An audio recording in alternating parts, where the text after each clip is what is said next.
자, 오늘 진행할 이제 첫 번째 주제는요. 사실 제가 좋아하는 유튜브가 있어요. 이 슈카월드라고. 저는 되게 그래도 60만 이전부터 구독했었던 것 같은데요. 굉장히 말씀하시는 거 똑똑하시고 그래가지고 다른 다양한 주제들을 접할 채널이 이거만큼 지금 좋은 채널이 한국에 있나 또 싶기도 하더라고요. 그래서 여기 나왔었던 주제 중에 스웨덴이 이제 이민 2세대 갈등이 굉장히 크다고 해요. 그래가지고 뭐 군대를 동원하네 뭐 그런 얘기도 있었는데 결국에는 이제 중요한 게 이민 2세다라고는 하지만 사실 이제 이 난민에 관한 얘기들이 나오더라고요. 근데 이제 난민 하면 저희 캐나다가 빠질 수가 없잖아요. 그래서 이 난민에 대해서 오늘 한번 얘기를 해보도록 하겠습니다. 이 난민을 하면은 사실 난민에 대해서 그냥 적대적인 감정이 있다? 그런 거는 아닌 것 같아요. 근데 이제 저희 같은 이민자들은 이민 초기에 항상 이곳을 지나잖아요. 저도 이곳을 지났던 기억이 새록새록한데 이제 공항에 도착하면 입국 심사대를 지나면서 떨리는 일들이 사실 많죠. 요새 입국 심사대 분위기는 지금 어떻게 되는지 모르겠는데 저희 같은 경우는 이제 와이프가 먼저 학교로 가기로 돼 있었고 이제 와이프를 학교들을 등록했는데도 이제 저한테 이제 너네는 왜 왔냐 약간 추궁하듯이 물어보는 그런 입국 심사관의 태도도 굉장히 좀 불편했었고 거기다가 이제 이민 초기에는 영어가 지금도 물론 못하지만 지금보다도 더 모자랄 때 이런 좀 불편한 질문들을 자꾸 물어봐서 횡설수설하면서 대답했었던 것 같은데 실제로 이제 입국 심사대에서 지날 때 보면 이제 비자 문제가 저희가 항상 있죠. 이제 간혹 보면 스터디 퍼밋대로 제대로 안 나오는 경우도 있고 저희 같은 경우도 이제 ESL부터 들었어야 되니까 와이프도 아마 제 기억에는 너무 오래돼서 정확히는 기억 안 나지만 ESL 비자만 주고 추가로 연장하시는 분들도 있다고 얘기를 들었었어요. 저희는 끝까지 다 나왔던 것 같긴 한데 이게 굉장히 또 케이스 바이 케이스라 사실은 저희같이 이민을 준비하는 사람들 입장에선 이게 상당히 억울하죠. 저희가 캐나다에서 권장하는 방식으로 이민을 진행하려고 이렇게 입국 심사를 지나는데 또 거기에 있는 담당자들과의 그 준비하는 저희랑은 온도 차이가 굉장히 크기 때문에 이런 것들이 좀 기억이 떠오르더라고요. 근데 이게 왜 이런 얘기를 드리냐면 이제 어사일럼이라고 하는 망명 신청자들에 대한 얘기가 굉장히 나오죠. 이제 캐네디언 정부에서 이 망명 신청자들에 대한 이 비자 문제들을 풀어주니까 급격하게 증가를 하고 있다고 얘기가 나와요. 그래서 원래 이전까지는 2020년, 21년, 뭐 18년, 19년은 고만고만한 수준이다가 22년부터 굉장하게 큰 폭으로 증가하게 되죠. 거기다가 2023년 같은 경우는 더블이 넘은 것 같아요. 2배가 넘은 정도로 망명자들이 이제 캐나다로 들어오려고 신청을 하고 있고 이게 사실 저희 같은 입장에서는 일반 이민은 굉장히 하기도 힘들고 뭐 E냐 PMP냐 그런 거 따지고 있는데 이런 어사일럼 망명 신청자들에 대한 부분들은 굉장히 많이 풀어주니까 온도 차이를 확실하게 느낄 수밖에 없고 더군다나 이민자 국가라는 캐나다에서 그런 것들은 사실은 많이 이해가 안 가는 부분이긴 하더라고요. 이제 용어 같은 게 사실 조금 궁금해서 저희는 뭐 흔히 난민이라고 하면 레퓨지라고 부르지만 저도 사실 잘 모르고 어사일럼이랑 레퓨지가 차이가 뭔지를 한번 찾아봤었는데 크게 차이는 이제 망명으로 처음에 신청을 하고 이 사람들이 레퓨지까지 판단하기까지는 시간이 걸린다고 해요. 이게 그거 될 때까지 기다리는 시간이 있기 때문에 그런 차이가 있다고 하고 사실 저희 그냥 이민자들 입장에서는 어사일럼이나 레퓨지나 크게 차이는 없을 거라고 생각은 해요. 근데 이런 어사일럼이 많이 이런 망명 신청자들이 들어오는 게 저희에게 불편한 점은 아까 말씀드렸듯이 그거죠. 이 입국 심사대에서 난민 같은 경우는 앞에서 보여드렸듯이 프리패스라고요. 그냥 너네 이제 캐나다로 오면 안전하게 살 수 있어 하면서 프리패스를 하는데 왜 이민자들은 범죄자 취급하면서 여기에 마치 눌러 살 것처럼 너네들이 뭔가 잘못된 방법으로 눌러 살 것처럼 이렇게 대하는 입국 심사관들의 태도가 굉장히 크죠. 아마 플래그폴 같은 거 해보신 분들이 계실지 모르겠지만 플래그폴을 하러 가면 또 거기에 난민들도 있기 때문에 저희는 이제 비자 연장을 어떻게 하면 될까? 제대로 될까? 우리가 원하는 만큼 원래 그 사실은 원래 줘야 되는 만큼인데 그걸 줄까 벌벌벌 떨면서 있는데 난민한테는 음식도 갖다 주고 이런 온도차가 굉장히 많죠. 그러니까 이런 걸 보면 저희가 느끼는 건 난민들은 이제 돈도 받고 거주지도 받고 이렇게 오는데 저희는 사실은 돈 쓰러 오잖아요. 그리고 경제 발전을 하러 오고 물론 이제 아이를 키우러 오는 부분들도 있지만 저희가 분명히 그 캐나다에 대한 어떤 경제적인 기여를 하면서 그런 것들을 누리려고 하는 거지 그냥 맹목적으로 돈 주세요 하는 그런 입장은 아니니까요. 거기서 조금 많이 불편한 부분들이 생기더라고요. 근데 이런 이민자 얘기를 할 때 놀라운 부분들이 있죠. 저희는 제가 이전까지도 캐나다에는 지금 많은 문제들이 있기 때문에 조금 이민자들에 대한 시선들이 좋지 않다 이런 말씀을 드린 적이 있는데 얼마 전에 최근에 이런 기사가 나왔어요. 프리랜드라고 하는 부총리거든요. 부장관, 부총리 이제 영어라서 사실 해석하는 게 조금 어렵긴 하더라고요. 없는 직급이다 보니까 트루도랑 같이 일을 하고 있는 부총리예요. 근데 이분이 재밌는 얘기를 하죠. 웰컴 이미그런트. 이민자들이여 오라. 여기 캐나다로 오라는 재밌는 얘기를 하죠. 이분이 이제 재정부 장관도 겸직을 하고 있는데 우리는 아직 너희들 이민자들을 충분히 받아들일 수 있는 사회적인 여력이 충분하다. 이런 말을 언급을 합니다. 이게 굉장히 좀 조금 당혹스러운 게 바로 같은 시기에 캐나다에도 이민 장관이 있을 거 아니에요? 이 마크라고 하시는 분인데 우리는 도저히 이민 시스템을 통제할 수가 없는 상태다. 이렇게 얘기를 하죠. 그래서 인터내셔널 국제 학생들을 줄이겠다고 얘기를 해요. 그러니까 정작 이제 담당자는 안 된다고 하는데 위에서는 오라고 하는 이런 아이러니한 상태가 발생을 하는 거죠. 이민 장관만 그런 얘기를 하는 게 아니에요. 사실 이분이 이제 퀘벡주 미니스터라고 하는데 퀘벡에 있으신 분도 야, 안 되겠다. 어사일럼 망명자 그만 받아라. 그만 좀 받아라. 이런 얘기를 하죠. 그렇지만 정부는 다르다는 얘기죠. 그러니까 정부랑 지금 담당자들이랑도 의사소통도 안 될 정도로 굉장히 뭔가 괴리감이 있다는 걸 느끼실 수 있을 거예요. 사실 캐나다에서 일해보신 분들이라면 알겠지만 담당자가 뭐라고 하면 위에서 찍어 누르는 그런 문화는 아니거든요. 근데 여기 캐나다는 이런 걸 봤을 때 지금 뭔가 캐나다스럽게 그런 문화대로 제대로 돌아가고 있지 않다 이렇게 보실 수 있을 것 같습니다. 근데 이런 얘기들을 할 수 있는 건 저도 이해가 돼요. 크리스차 프릴랜드라고 하시는 분이 이런 캐패시티가 있다고 얘기를 하실 수 있는 건 이민자분들이라면 많이 느끼실 수 있을 거예요. 이민자는 사실 돈이에요. 지금 이민 장사를 한다고 워낙 얘기가 많이 나오기 때문에. 그리고 또 착하죠. 거기다가 영주권 받기 전까지는 크게 소리도 안 내요. 시위도 안 한단 말이죠. 그러니까 이민자들 돈 받아서 난민도 같이 받겠다는 그런 의도가 굉장히 다분하다고 생각이 돼요. 근데 또 이럴 수가 있는 게 저희 한인 사회에서도 그러잖아요. 한인 사회가 굉장히 좁은데도 마약 상관없어. 마약 상관없어. 야, 너네 지금 너 붕어빵 그 마약 같은 거 네가 그런 걸 왜 얘기하냐? 캐나다에 온 거 자체를 감지 덕지해야지. 그러니까 서로 감시를 하게 시킨단 말이에요. 마약이 있어도 캐나다에 있는 것 자체를 고민해야지. 왜 그런 것들에 대해 불평불만을 하냐?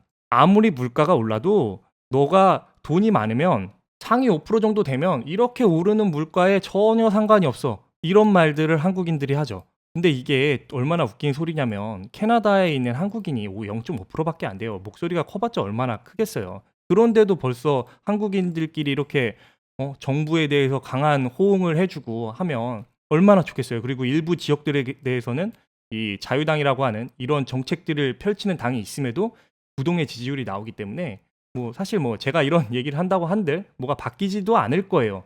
다음 선거 때는 어떻게 될지 모르겠지만 아무튼 저렇게 부동의 지지층들이 있기 때문에 저렇게 당당하게 얘기를 할 수 있는 것 같아요. 그러면 이번에는 이제 이민의 역사에 대해서 조금 돌아가 볼게요. 이제 2014년 같은 경우 보면 이전 정권이죠. 정권인 2014년 같은 경우에는 사실 총 26만 명밖에 안 받았어요. 지금 50만 명 이렇게 받고 있는 지금의 시기와는 굉장히 좀 차이가 많죠. 거기다가 우리가 흔히 얘기하는 저희 같은 이민자들이죠. 이코노믹 이게 63%나 됐고 남미 쪽으로 받는 건 한 11%, 10.9%이 정도밖에 받지 않았었죠. 근데 이게 정권이 바뀌면서 바로 엄청나게 급증을 해요. 이제 숫자가 잘 보이실지는 모르겠지만 이제 총 받는 인원도 많이 늘었어요. 33만 명이니까 거의 한 20% 정도가 늘었다고 볼 수 있고 거기다가 휴머니타리언이라고 하는 이 인도주의적 이 난민을 받는 비율 자체가 전체에 물론 이민 인구도 늘었지만 이 난민 인구 자체가 비중이 너무 많이 늘어버렸어요. 11%에서 13.8% 이렇게 늘었으니까 벌써 3%가 넘게 뛰어버렸다고요. 그러니까 이민을 받는데 받는 건 좋은데 이런 이코노믹 쪽 경제를 돌릴 이민을 받는 게 아니라 난민에 대한 이민을 굉장히 늘렸다. 근데 이게 저건 2018년이잖아요. 앞으로 다가올 2024년 지금인 2024년에서 2026년은 더 많이 받습니다. 14.5%까지 이제 난민을 받겠다고 발표를 해버렸기 때문에 난민이 들어오는 속도는 이전보다도 굉장히 빠를 거라고 생각을 할 수밖에 없겠죠. 그러니까 이전 정부와 지금 정부와의 지금 이민 정책에 굉장히 큰 많이 차이가 있다고 생각을 해요. 근데 이게 물론 인도주의적이니까 그렇게 받을 수 있다고 생각은 하지만 그러면 야 캐나다만 다 받을 필요는 없는 거잖아요. 그러면 이제 다른 나라들하고는 어떻게 비교가 될까? 그렇게 또 생각을 해볼 수가 있겠죠. 옆에 대국인 미국 보시면 미국은 인구가 3.3억 명이고 캐나다는 인구가 4천만 명, 0.4억 명인데요. 미국 같은 경우가 여기 숫자가 잘 보이실지 모르겠지만 여기가 한 7만 정도 돼요. 7만 5만? 3.3억 명이 있는 미국에서 6만 7만밖에 안 받으니까 그거랑 비슷하게 받고 있는 이 캐나다 같은 경우는 엄청나게 많이 받는 거라고 할 수 있겠죠. 캐나다 같은 경우가 지금 여기 보시는 그래프에서 요 실선은 이제 망명 신천자고요. 이제 실제로 요 부분이 이제 레퓨지가 되는 부분들인데 요분들이 이제 4만 명, 지금 2022년에 4만 명이니까 이렇게 계속 늘어나겠죠. 거의 미국과 맞먹는 수준의 난민들을 수용하고 있다. 인구는 3분의 1도 안 되는 수준에서 말이죠. 근데 또 그럴 수 있어요. 이제 미국 같은 경우는 뭐 멕시코 국경도 있기 때문에 불법 이민자들이 너무 많아서 우리는 그런 이제 난민까지 수용할 수 없는 정도다 생각을 할 수 있겠죠. 그럼 이제 캐나다의 모국이라고 할 수 있는 이제 좀 근간을 두고 있는 영국을 살펴보면 어떠냐면 영국도 어느 시점에 이르러서 이렇게 망명 신천자들이 좀 늘 때가 있어요. 최근 들어서 이제 전쟁들도 나고 하니까 이렇게 늘긴 느는데 이거를 영국에서 다 받아주냐? 아니죠. 영국 같은 경우는 택도 없죠. 이 그린이 여기 그린이 이제 받아줬다는 거거든요. 이제 망명 신청자들을 받아들였다. 쭉 그거 보면 2만 명 정도밖에 안 받는다고요. 여기 같은 경우가. 지금 약간 영국에 뿌리를 두고 있는 캐나다는 영국하고도 전혀 다른 방향으로 가고 있고 그리고 옆 나라인 미국하고도 전혀 다른 방향으로 가고 있죠. 이 영국 같은 경우가 인구가 얼마나 되냐면 영국은 인구가 캐나다보다 더 많아요. 6,700만 명이거든요. 캐나다보다 한 1.5배가 더 많죠. 이렇게 되는데도 이민자는 안 받는다. 난민이죠, 난민. 난민은 안 받는다. 뭐 할 수 있어요. 이게 안 받는 이유가 사실은 알잖아요. 난민들을 받으면 그 난민들을 수용해 줄 수 있는 이런 인프라들이 있어야 되는데 캐나다가 그걸 받아줄 만큼 돈이 많지 않다고 생각은 하는데 그래가지고 이제 이런 난민들이 있을 때 난민들을 이제 받아주려면 어떻게 해야 돼요? 결국에 캐나다에 돈이 있어야 되잖아요. 저는 그렇게 생각을 하거든요. 누군가를 도와주려면 그래도 내 주머니에 돈은 있어야 도와주지 않겠냐? 인심은 어디서 난다고 해요? 곳간에서 난다고 하잖아요. 근데 캐나다의 곳간은 비어 있죠. 왜냐고요? 세금을 올린다고 하니까. 여기 토론토만 해도 지금 돈이 없어가지고 재산세를 한 10% 가까이 늘린다고 하죠. 이제 거의 기정사실화 된 것 같아요. 근데 이게 여기 언론들의 얘기를 들어봤을 때 이렇게 10% 이상 내는 것 자체를 불평불만을 하는 게 아니에요. 왜 불평불만을 하냐면 왜 자꾸 돈을 더 내는데 니네 서비스가 더 나빠지냐 이것들을 불평을 하는 거예요. 거기다가 얼마 전에 이런 기사까지 나왔죠. 그 경찰 지원하기로 한 예산을 깎는데요. 그러니까 세금은 더 걷는데 그럼 도대체 이 세금은 어디 가냐 이거죠.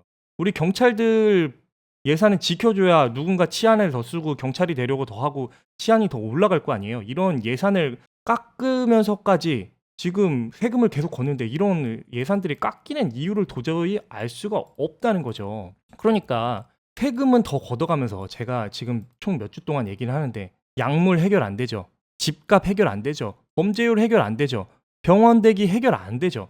그러니까 지금 나라에 곳간이 없어서 어떻게 할 수가 없는데 난민을 이렇게 받을 수 있는 상황인지 정말 의문이에요. 이런 와중에 우리 자유당에서는 이렇게 우리는 더 받을 수 있는 여건이 됩니다. 이렇게 얘기한다는 게 사실은 저는 좀 어불성설이라고 생각을 하는데 좀 신기한 실정입니다. 좀 많이 불편하죠. 이러니까 난민을 바라보는 시선들이 안 좋아질 수밖에 없다고 생각을 해요. 근데 단지 이제 난민들이 꼭 그것 때문이냐? 그러면 도대체 난민들을 도와주는 세금들은 어디로 가느냐? 얼마나 난민들이 돈을 많이 받아갔냐? 이런 것들을 한번 살펴볼 수가 있겠죠. 그래서 예전부터 사실 기사가 많았어요. 난민들이 얼마를 받냐? 난민들이 지금 집값을 받는데 이거 좀 렌트비가 너무 많이 받아서 이게 모자르다. 이런 기사들이 나오더라고요. 근데 저는 사실 이제 난민들이 온다고 했을 때 한 3,000불? 뭐 오니까 뭐 돈은 조금 주긴 줘야겠죠. 이제 오라고 해서 오는 거니까 3,000불, 4,000불? 어느 정도 이제 보상이라고 하긴 좀 그렇죠. 어느 정도 이제 용돈을 주겠구나 그렇게 생각을 했는데 아니라고 하더라고요. 이게 돈을 굉장히 많이 받아간대요. 그래서 알아보기 시작했죠. 자, 여기부터는 스트레스에 좀 약하신 분들, 이제 조금 억울하게 돈 빠져나가는데 약하신 분들은 안 보시는 게 좋을 것 같아요. 여기 앞 뒤로는 돈을 얼마나 받아갈지를 이제 보여드릴 건데, 난민들이 돈을 얼마나 받아가는지 한번 그럼 살펴보도록 하겠습니다. 저는 진짜 한 번 정도 받고 끝나는 줄 알았어요. 그렇지만 그게 아니죠. 난민들이 어떤 돈을 받냐? 자, 가구 사라고 돈을 줍니다. 그리고 가구만 사나요? 가구 사는 것도 모자르죠. 가구를 사면 너네 베개 같은 어떤 침구류도 같이 사야 되잖아. 침구류 돈도 따로 줘요. 그리고 너네 뭐 사는 거 모자르니? 뭐 깔개나 뭐 이런 거 모자르니? 이런 것도 돈 또 주죠. 아, 너네 먹을 거 사는 것도 돈이 없잖아. 야, 항목도 정말 다양하죠. 가구 사는데 돈 줘, 뭐 린넨스 하는데 돈 줘, 뭐 기본적으로 필요한 거 돈 줘, 정착지원금 줘. 벌써 이렇게 많이 주죠. 저것만 합쳐도 한 5천 불 되는데 저것만 주는 거 아니죠. 난민 같은 경우들은 이제 들어올 때 난민을 부를 때는 이런 트래블 다큐먼트나 비용들도 모두 지원을 해준다고 해요. 계속해서 보면 가구만 산다고 될 게 아니죠. 아, 너네 옷도 살 돈이 없지? 그래, 너네 옷도 사라고 돈도 줄게. 그리고 너네 집을 얻었는데 유틸리티 같은 거 설치할 비용이 없어? 오케이, 오케이. 어떤 인터넷이나 이런 거 설치할 때 돈 들어가는 거 있지? 야, 우리가 용돈으로 줄게. 요것도 줍니다. 또 어떤 게 있냐면, 너네 자녀가 있구나? 학교 시작할 때 돈 주죠. 그리고, 너네 혹시 돈이 좀 급전이 필요해? 야, 우리가 빌려줄게, 빌려줄게. 기다려. 야, 우리가 돈 빌려줄게. 아이고, 그리고 음식 같은 게 하는 게 좀 모자라? 야, 푸드 이런 거 모자라? 그리고 거주지 이런 게 모자라? 우리가 용돈 또 줄게. 이것도 주죠. 그리고 너네 걸어 다니면 힘들잖아. 우리가 교통비 줄게. 정말 세세하죠? 교통비까지 다 줍니다. 여기까지가 끝이 아니에요. 너네 뭐 커뮤니케이션 하는데 돈이 없어? 뭐 서로 소통하는데 돈이 없어? 야, 우리가 기본적으로 다 줄게. 이런 거 주죠. 그리고 성인이 되는 아이가 있니? 성인이 된다고 용돈도 또 주죠. 아, 그리고 너네 혹시 건강이 안 좋아서 의사가 특별한 음식 먹어야 된다고 했니? 야, 그런 것도 다 같이 줄게. 그리고 너네 혹시 엄마 되는 사람들 있니? 오케이, 오케이. 엄마 되는 사람 있으면 같이 돈 줄게요. 그리고 새로 태어난 아기 있으면 또 돈 주죠. 새로 태어난 아기도 다 신경 써줍니다. 난민이니까요. 그리고 혹시 난민으로 힘들게 왔는데 장례식 치러야 되는 분들 있니? 장례식 비용도 우리가 다 대줄게요. 여기까지가 이제 기본적으로 받을 수 있는 용돈들이고, 여기까지면 사실 야, 그럴 수도 있다고 생각해요. 뭐 저것들은 이제 일상생활들 하는 것들 쪼개는 부분이니까. 더 어이없는 부분이 있죠. 이게 제일 큽니다. 익셉셔널이 있어요. 뭐냐? 너네 혹시 앞에서 우리가 이렇게 많은 것들을 해놨지만 혹시 커버되지 않는 용돈이 있지 않니? 일단 와봐. 일단 와봐. 우리가 오면은 뭐를 받을 수 있는지 알아봐 줄게. 그러니까 앞에 많이 써놨지만 사실은 일일이 알아볼 필요가 없어요. 왜냐면 어차피 가면 되니까. 가면 내가 뭘 받을 수 있는지 다 안내를 해줄 수밖에 없어요. 저런 용돈들이 있으니까 저걸 다 누구 돈으로 메꿔줘요. 저희 돈으로 메꿔줘야지. 거기다가 이런 저희가 흔히 캐나다에서 얘기하는 가장 기본적인 복지 있죠. 아이 자녀를 키울 때 CCB 바로 나오죠, 난민들은. 근데 이게 얼마나 어이가 없냐면 저희 같은 이민자들은 이 CCB를 받을 때 얼마나 힘드냐면, 저희는 기본적으로 영주권을 뭐 한 20년 전에 오신 분들이랑 다르게 20년 전에 오신 분들은 이제 영주권이 있을 테니까 기본적으로 저희는 템포러리 레지던트로 시작을 하죠. 임시 거주자로 시작을 하기 때문에 이런 CCB를 받으려면 18개월을 여기서 의무적으로 거주를 해야 돼요. 그러니까 1년 반 동안 거주를 한 다음에 CCB를 받을 수 있는데 난민은 필요 없죠. 그냥 다 받을 수 있는. 이런 용돈들이 벌써 받는 게 기본적으로 원타임으로 받는 게 아까 퍼니처나 이런 가구들 사는데 받는데 한 5천 불 받고 달달이 이제 용돈으로 계속 받는데, 여러분들 뭐 캐나다에서 산다고 누가 몇천 불씩 용돈 주나요? 그렇지 않죠. 근데 이게 다 세금으로 나가야 되니까 거기다가 세금을 올린다니까 이게 화가 나 미칠 지경이죠. 그리고 이런 난민들을 지원할 수 있는 이런 쉘터들이 얼마나 많냐면 전국적으로 418개가 있고요. 16,000명을 수용할 수 있는 이런 배드들이 있대요. 굉장히 많죠. 쉘터들이. 이제 큰 커뮤니티, 이제 대도시에 한 57%가 있고요. 이제 소도시에 43%가 있는데 대도시 쪽은 많이 큰가 봐요. 한 78% 정도 배드를 차지하고 있으니까 굉장히 좀 대도시 쪽에 몰린 상태로 그 쉘터가 모여 있다고 볼 수 있고요. 이 쉘터가 모여 있는 곳들을 살펴보면 온타리오가 거의 대부분이고, 그다음 알버타도 굉장히 많더라고요. 의외로 알버타에서 이렇게 많은 난민들을 받아줄 수 있는 수용이 되나요? 여기 지금 오일 산업도 많이 안 좋은데 거기다가 거기 뒤를 이루고 있는 데가 이제 BC주니까. 저는 오히려 이제 온타리오 BC주 비슷하고 이제 나머지들이 조금씩 나눠 가질 줄 알았는데 이 알버타가 2 등의 이 쉘터를 갖고 있다는 것 자체도 놀랍네요. 그러니까 이런 온타리오 쪽 찍어 보면 이 쉘터들이 이렇게 쭉쭉 다운타운 쪽에 엄청나게 많이 나온 곳들을 볼 수 있어요. 그러니까 이전에 이제 범죄 기사에서도 한번 다뤄 드렸지만 이 쉘터들에 대한 공격심을 갖고 있으신 분들이 '공격을 충분히 할 수도 있겠다.' 뭐 그런 생각도 들 수밖에 없겠죠. 물론 그게 정당화될 수 있는 건 아니지만요. 이런 쉘터들은 저희가 아주 여유롭다면 그냥 지원해 줄 수 있겠지만 아시다시피 지금 캐나다는 렌트 시장이 개박살이 나 있는 상태잖아요. 기본적으로 거의 모든 주에 있어서 2,000 불을 넘게 줘야 사람들이 살 수 있을 만한 이제 렌트를 구할 수가 있는데 이런 것들을 난민한테는 그냥 주고 그리고 2,000 불이라는 돈이 사실 연봉으로 따지면 거의 한 4만 불 정도는 돼야 되는데 4만 불이 아시겠지만 거의 최저시급이거든요. 최저시급 정도를 그냥 난민한테 뿌려주는 건 이게 맞나 싶긴 하네요. 이런 상황에서 이렇게 '우리는 사회적 캐패시티가 충분하다. 사회적으로 이민자들을 수용할 수 있는 여건이 충분하다.' 이렇게 말할 수 있는 게 과연 맞는지 의심스러운 상황입니다.